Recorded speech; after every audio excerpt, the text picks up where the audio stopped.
I love my brother. I have always loved my brother.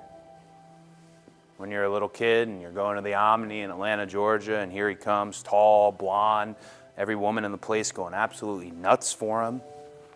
I'd say at one point he was my hero.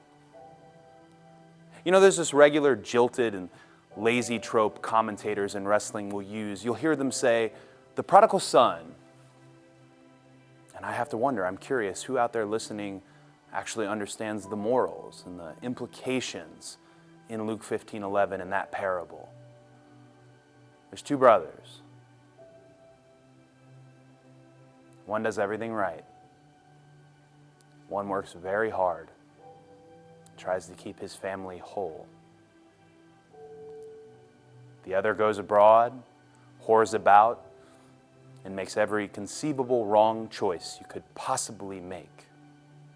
But it's the first brother who is equally in the wrong because he has an expectancy from the father for all his good deeds, and none of it mattered. The father loved them the same. I've sat on enough couches telling my story to know which brother I am. I'm good with it. And this notion of brother versus brother, of natural versus nightmare, it's all very marketable, it's all very romantic, albeit not very accurate. What's accurate is that this match is generation versus generation. I am not here to kill Dustin Rhodes. I'm here to kill the Attitude Era.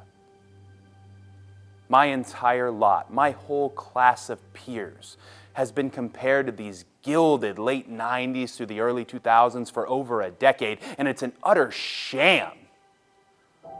Sure, you paved the roads for us, but gosh, you set the speed markers at 35 because you are terrified of any of us putting our foot down on the pedal.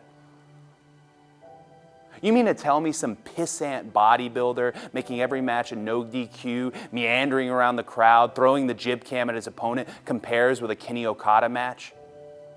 Or some bra and panties spectacular can match up with what the women did last September 1st? Or even Dwayne, as electric as it was, rhyming and raising, was it really better than what Punk said sitting on that stage? Listen, I am the least Rhodes of the Rhodes. But they gave me a pair of boots. I've got the basics. When you do something to death, when you ride something to death, that's literally what happens.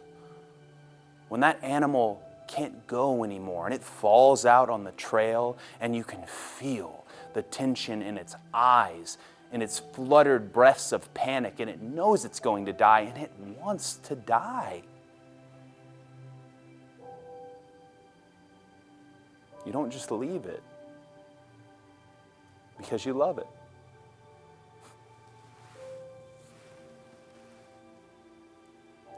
You pull from the hip.